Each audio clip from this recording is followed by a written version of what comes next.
충격적인 사건이 발생했습니다. 미군 참전 용사의 장례식장에서 손녀가 돌연 폭발했습니다. 한국이 우리 가족을 망쳤다며 태극기를 향해 분노를 쏟아냈죠.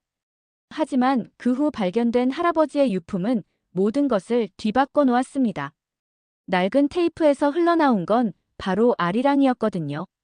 70년간 숨겨진 진실이 드러나기 시작했습니다. 한국 전쟁 당시 두 한국 청년이 미군을 구하기 위해 목숨을 걸고 부른 그 노래. 증오로 시작된 여행이 어떻게 감동의 대서사시로 변하는지 지금 확인해 보시죠.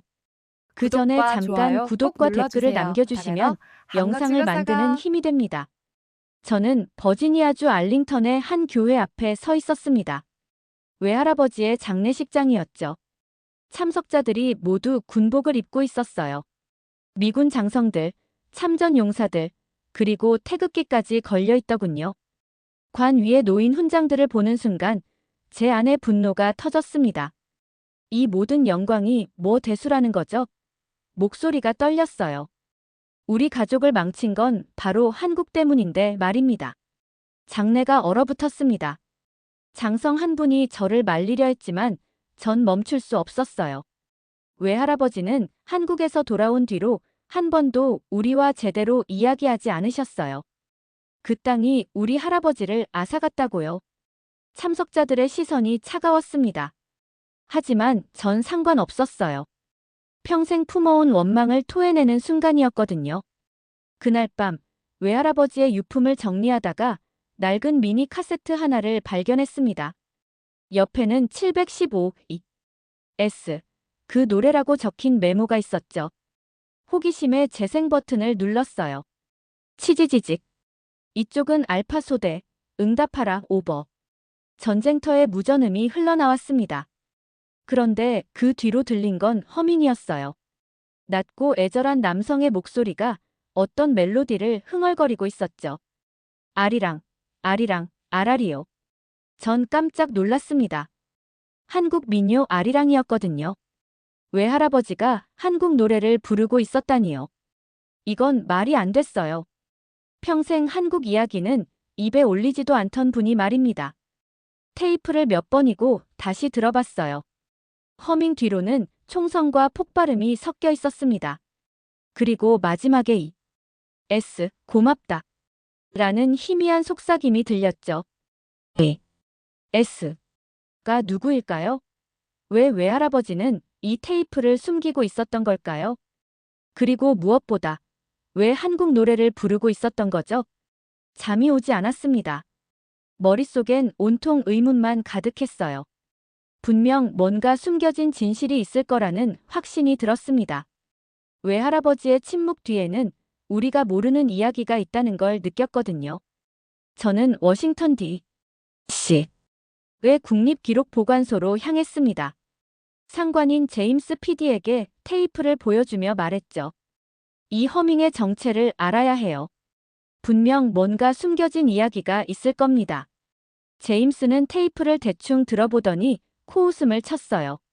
엘리, 정신 차려. 전쟁터에서 한국 노래라니. 시청자들이 그런 걸 보고 싶어 할 것 같아. 그의 말투가 너무 무시하는 투였습니다. 게다가 한국 미화 다큐는 시장성이 없어.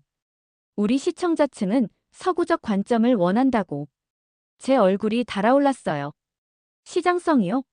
진실보다 돈이 더 중요하다는 말씀인가요? 그게 현실이야, 엘리. 내 할아버지 이야기는 개인적인 감상일 뿐이라고. 순간 화가 치밀었습니다. 그럼 제가 직접 증명해 보겠어요. 한국이 우리 가족을 어떻게 망쳤는지 말이죠. 제임스가 한숨을 쉬었어요. 또 시작이군. 엘리, 감정적으로 접근하면 좋은 다큐 안 나와. 하지만 전 이미 결심했습니다. 기록 보관소 컴퓨터 앞에 앉아 외할아버지의 복무 기록을 뒤져봤어요. 에드워드 퀸, 신호병, 1953년 7월 한국 파견. 그때 한 줄의 기록이 눈에 들어왔습니다. KATUSA 이상철과 합동작전 수행. 이상철이라는 한국 이름이었죠. 그리고 바로 아래 또 다른 이름이 있었어요. 이의석, 통역 및 정찰 지원. 이석. S는 바로 이 사람이었군요. 찾았다. 전 소리쳤습니다. 제임스가 어깨 너머로 들여다봤어요. 뭘 찾았다는 거야? 테이프에 S. 이희석이라는 카투사예요. 외할아버지와 함께 작전을 수행했다고 나와 있어요. 제임스는 여전히 시큰둥했습니다. 그래서 70년 전 일이잖아. 지금 와서 뭘 어떻게 하겠다는 거야? 저는 곧바로 컴퓨터로 항공편을 검색했어요. 한국에 가서 직접 확인해 보겠습니다. 미쳤어? 한국까지 가서 뭘 하겠다는 거야? 진실을 밝혀내겠어요. 한국이 우리 집안에 무슨 짓을 했는지 정확히 알아보겠다고요. 제임스가 고개를 저었어요. 엘리, 이건 회사 프로젝트가 아니야. 개인적인 복수심으로는 좋은 결과 못 나와. 하지만 전 이미 마음을 굳혔습니다. 인천행 항공편을 예약하면서 생각했어요. 이번엔 끝을 봐야겠어. 외할아버지가 왜 그렇게 침묵했는지, 우리 가족이 왜 이렇게 흩어졌는지 반드시 알아내겠다. 카드를 긁으며 다짐했습니다. 한국에서 답을 찾을 거라고요. 인천공항에 도착했을 때의 그 답답함을 잊을 수가 없어요. 한국 땅을 밟는다는 게 이렇게 불쾌할 줄 몰랐거든요. 공항 밖으로 나서자 습한 공기가 얼굴을 때렸습니다. 택시를 타고 경북 안동으로 향하는 길, 창밖 풍경을 보며 생각했어요. 이 나라가 우리 할아버지를 어떻게 망쳤을까? 산과 들판이 펼쳐져 있었지만 제게는 그저 원망의 땅일 뿐이었죠. 안동시청 앞에서 한 남성이 저를 기다리고 있었어요. 깔끔한 군복 차림의 30대 초반 남성이었습니다. 엘리 퀸 씨시죠? 저는 이도윤 대위입니다. 그가 영어로 인사했어요. 발음이 꽤 정확했습니다. 하지만 전 차갑게 대답했죠. 네, 맞아요. 이상철 씨 관련 자료를 보러 왔습니다. 도윤이 미소를 지었어요. 저희 할아버지 말씀이시군요. 이상철은 제 할아버지입니다. 순간 놀랐어요. 이렇게 쉽게 찾을 줄 몰랐거든요. 정말요? 네. 사실 저희 가족은 매년 7월 15일을 전후의 날로 지켜왔습니다. 할아버지께서 그날 미군과 함께 작전을 수행하셨거든요. 전 코웃음을 쳤어요. 감상적인 의식이군요. 도윤의 표정이 약간 굳어졌지만 화를 내지는 않았어요. 감상이 아닙니다. 기록입니다. 할아버지는 그날 에드워드 퀸 병장의 목숨을 구했어요. 목숨을 구했다고요? 제 목소리가 날카로워졌습니다. 그럼 왜 우리 할아버지는 평생 한국 얘기를 안 하셨을까요? 도윤이 잠시 생각하더니 말했어요. 그럼 기록으로 확인해 보시죠. 말로만 하면 믿지 않으실 테니까. 그는 저를 오래된 교회로 데려갔습니다. 이곳에 당시 기록들이 보관되어 있어요.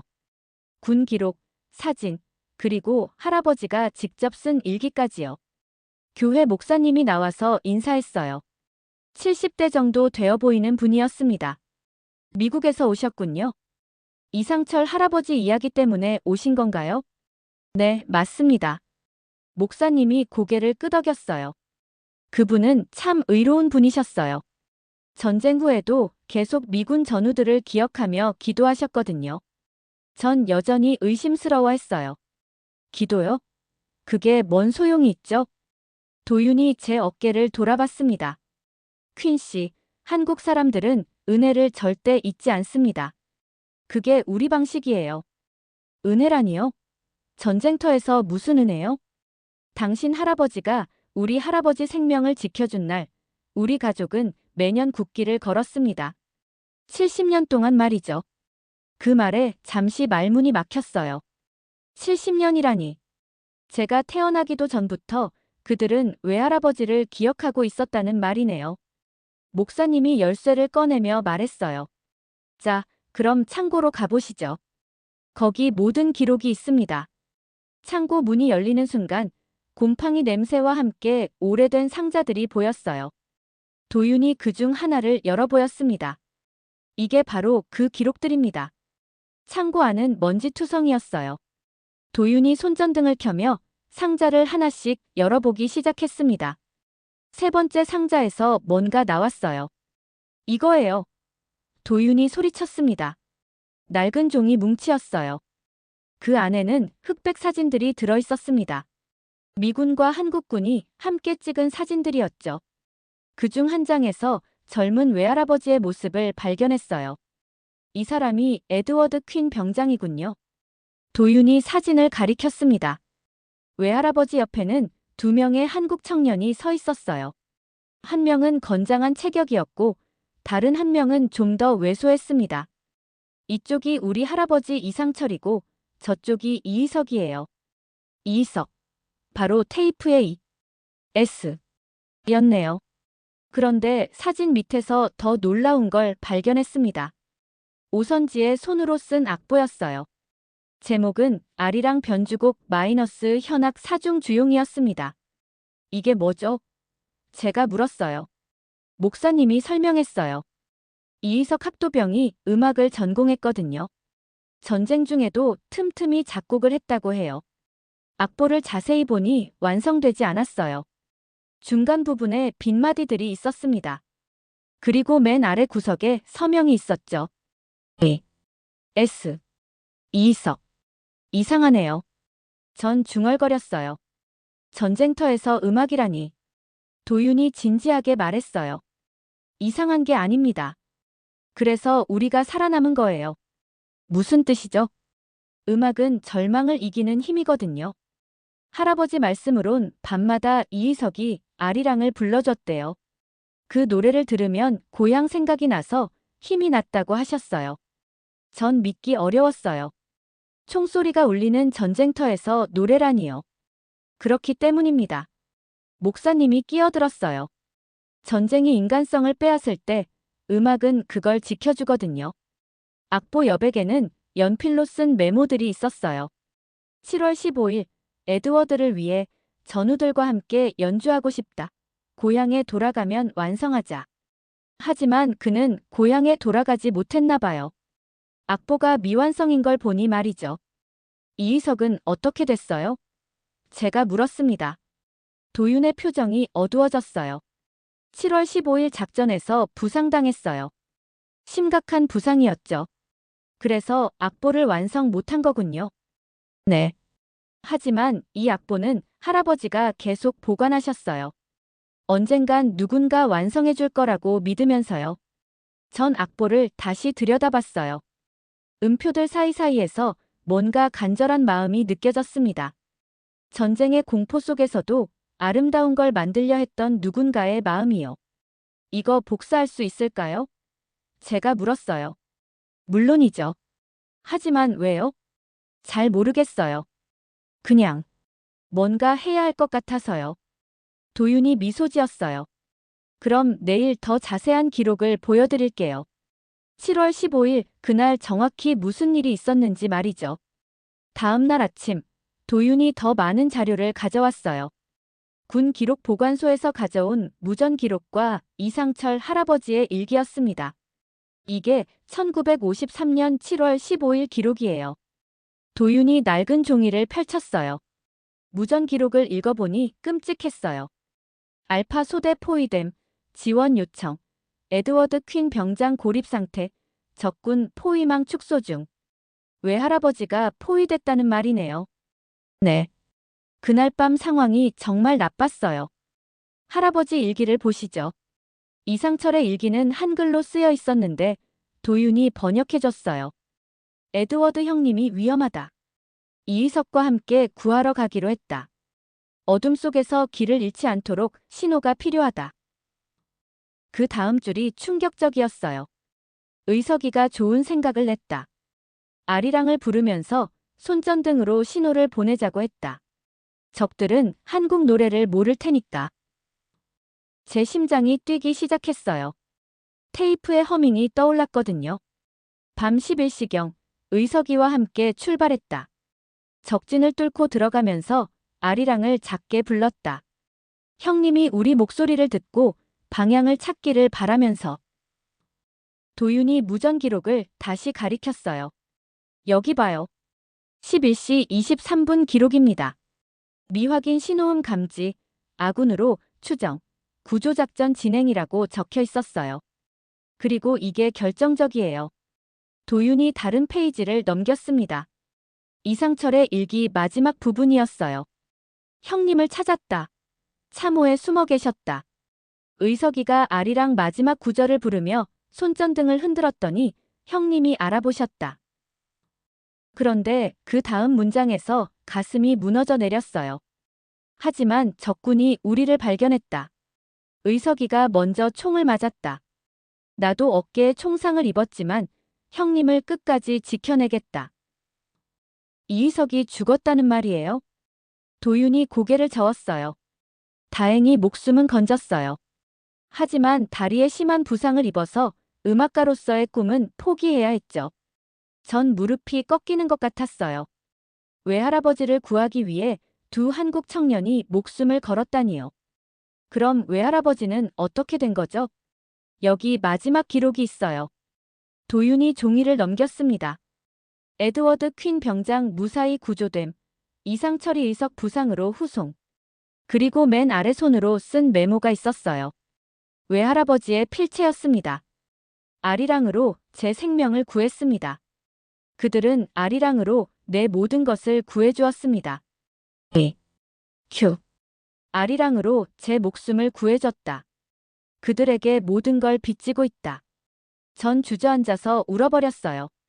평생 한국을 원망했는데 실제로는 한국 때문에 외할아버지가 살 수 있었던 거였어요. 그럼 외할아버지가 침묵한 이유는 죄책감 때문이었을 거예요. 도윤이 조용히 말했어요. 자신 때문에 두 사람이 다쳤으니까요. 아니에요. 제가 흐느끼며 말했어요. 내가 틀렸어요. 완전히 틀렸다고요. 그날 밤 숙소에서 외할아버지의 테이프를 다시 들었어요. 이제 그 허밍이 다르게 들렸습니다. 증오가 아니라 그리움이었어요. 죄책감이 아니라 감사였죠. 런던에서 전화가 걸려왔어요. 제임스 PD의 목소리가 차갑게 들려왔습니다. 엘리, 프로젝트 중단이야. 뭐라고요? 전 믿을 수 없었어요. 본사 결정이야. 한국 미화 다큐는 시장성이 없대. 서구 시청자들이 원하는 콘텐츠가 아니라는 거지. 제 목소리가 떨렸어요. 미화가 아니에요. 진실이라고요. 진실이든 뭐든 돈이 안 된다는 게 문제야. 투자자들이 관심 없어해. 그럼 제가 지금까지 찾은 이 모든 증거들은 어떻게 하라는 거예요? 제임스가 한숨을 쉬었어요. 개인 프로젝트로 하든가. 회사는 더 이상 지원 안 해. 전화가 끊어진 후 전 멍하니 앉아 있었어요. 이렇게 중요한 이야기가 돈 때문에 묻힌다니요. 도윤이 제 표정을 보더니 물었어요. 무슨 일이에요? 프로젝트가 중단됐어요. 본사에서 관심 없다네요. 아. 도윤도 실망한 표정이었어요. 그때 도윤이 뭔가 생각난 듯 말했어요. 그런데 혹시 들어보고 싶은 게 있어요. 뭔데요? 할아버지가 남긴 또 다른 테이프가 있거든요. 이희석 할아버지와 함께 녹음한 거예요. 도윤이 오래된 카세트를 꺼냈어요. 재생 버튼을 누르자 나이든 두 남성의 목소리가 들려왔습니다. 상철아, 올해도 7월 15일이 왔네. 그러게 말이야. 에드워드 형님 생각이 나는구먼. 형님이 무사히 돌아가셨을까? 물론이지. 그분은 강한 사람이야. 우리가 지켜드렸잖아. 하지만 미안해. 내가 다리를 다쳐서 음악을 못하게 됐으니까. 무슨 소리야? 형님 목숨이 음악보다 소중하지. 그 다음이 가슴을 울렸어요. 상철아, 나는 매년 이날이 되면 기도해. 에드워드 형님이 행복하시길 말이야. 나도 마찬가지야. 은혜를 잊으면 안 되거든. 그 아리랑. 아직도 기억나니? 당연하지. 그날 밤 우리가 부른 그 노래 말이야. 두 노인이 함께 아리랑을 부르기 시작했어요. 목소리는 늙었지만 여전히 애절했습니다. 전 또다시 눈물이 났어요. 이분들은 70년 동안 외할아버지를 기억하며 살아왔던 거예요. 매년 기도하면서요. 이건 돈의 문제가 아니야. 제가 중얼거렸어요. 뭐라고요? 정의의 문제라고요. 이런 이야기가 세상에 알려져야 해요. 도윤이 고개를 끄덕였어요. 그럼 어떻게 하실 거예요? 전 결심을 굳혔습니다. 제가 직접 만들어 보겠어요. 회사 지원 없이도요. 정말요? 네. 이희석 할아버지의 미완성 악보도 완성해 보고 싶어요. 그분들이 못다한 이야기를 제가 이어가고 싶다고요. 도윤의 눈이 반짝였어요. 그럼 서울로 가보시죠.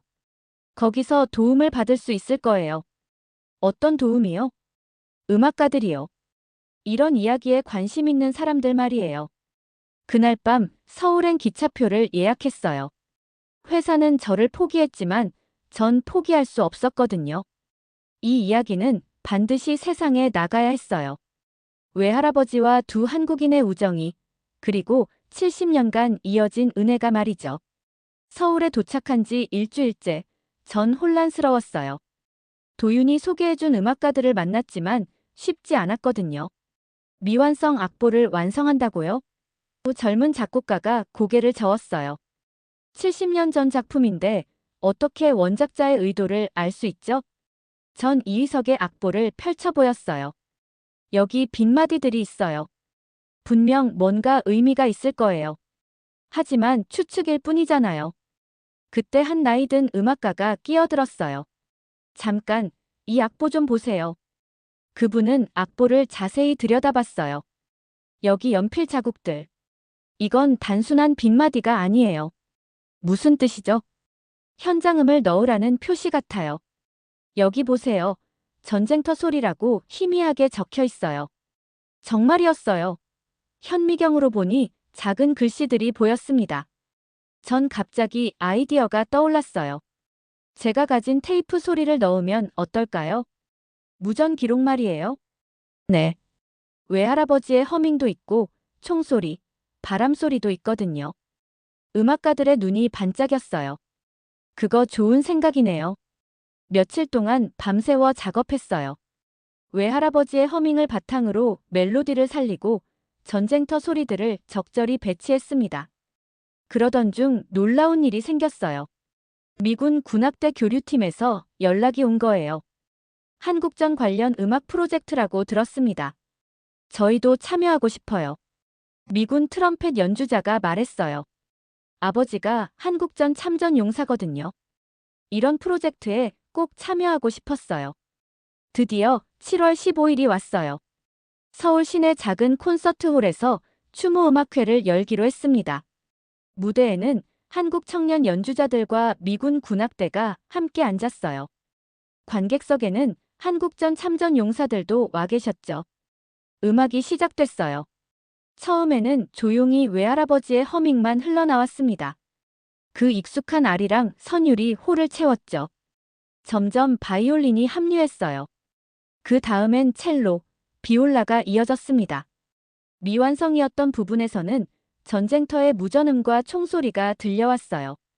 하지만 절망적이지 않았어요. 그 소리들 사이로 희망의 멜로디가 흘러나왔거든요. 마지막 부분에서는 미군 트럼펫이 웅장하게 울려 퍼졌어요. 한국의 아리랑과 미국의 브라스가 하나 되는 순간이었습니다. 관객석에서 한 노인이 천천히 일어났어요. 80대로 보이는 참전 용사분이었습니다. 그분 눈에는 눈물이 고여 있었어요. 그 노래. 그분이 떨리는 목소리로 말했어요. 우리도 잊지 않았소. 이제 당신이 이어주시오. 다른 관객들도 하나둘 일어났어요. 한국인도 미국인도 모두 함께 기립했습니다. 음악이 끝나고 전 마이크를 잡았어요. 이 음악은 70년 전 전쟁터에서 시작됐습니다. 두 한국 청년이 미국 병사를 구하기 위해 부른 아리랑으로요. 제 목소리가 떨렸어요. 오늘 우리가 완성한 건 단순한 음악이 아닙니다. 우정과 희생의 이야기를 완성한 거예요. 음악회가 끝난 후 3개월이 지났어요. 전 미국으로 돌아가지 않고 한국에 남기로 결심했습니다. 할 일이 너무 많았거든요. 서울 한복판에 작은 사무실을 얻었어요. 간판에는 715 메모리얼 레지스트리라고 적혀 있었습니다. 한국전 참전 관련 증언과 자료들을 디지털 아카이브로 만드는 프로젝트였어요. 매일 참전 용사분들이 찾아오셨어요. 미국에서도, 한국에서도요. 그분들은 70년간 가슴에 묻어뒀던 이야기들을 꺼내놓으셨습니다. 내 전후 박중사가 날 구해줬는데 그 후로 소식이 끊겼어. 한 미군 할아버지가 말했어요. 그분 이름을 기록해드릴게요. 혹시 가족분들이 찾으실지 모르니까요. 도윤도 전역 후 이 프로젝트에 합류했어요. 이게 진짜 보훈이에요. 그가 말했습니다. 기념비만 세우는 게 아니라 살아있는 기록을 남기는 거죠.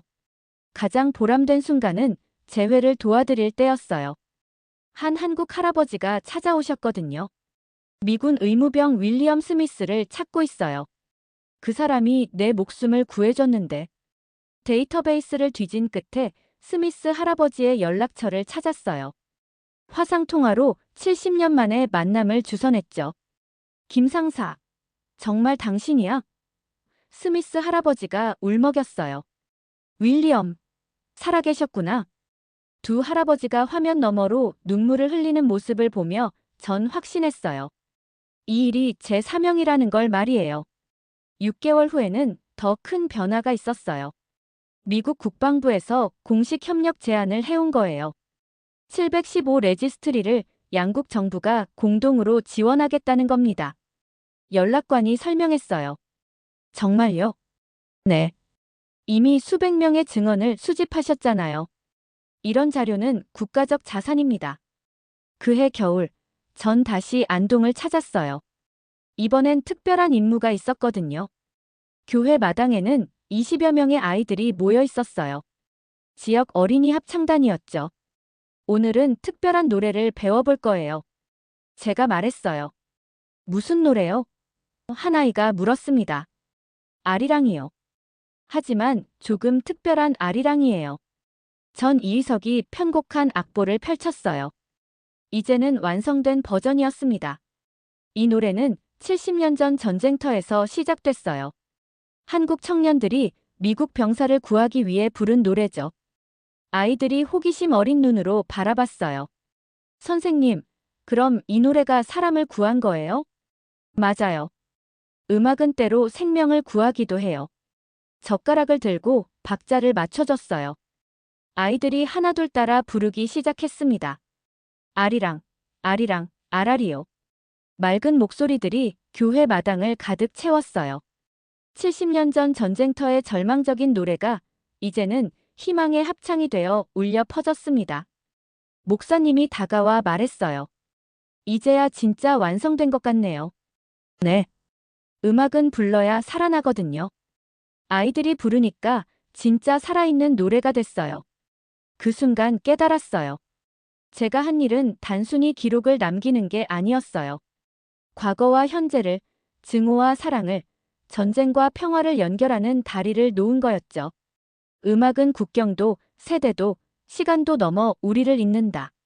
제가 중얼거렸어요. 아이들의 합창이 계속 이어졌어요. 그 노래 속에 외할아버지도, 이상철 할아버지도, 이의석 할아버지도 함께 있는 것 같았어요. 음악은 정말 국경도, 세대도, 시간도 넘어 우리를 연결합니다. 오늘 이 이야기가 여러분 마음에 작은 감동이라도 전해졌다면 구독과 좋아요로 더 많은 사람들에게 이런 아름다운 이야기들을 전할 수 있도록 도와주세요.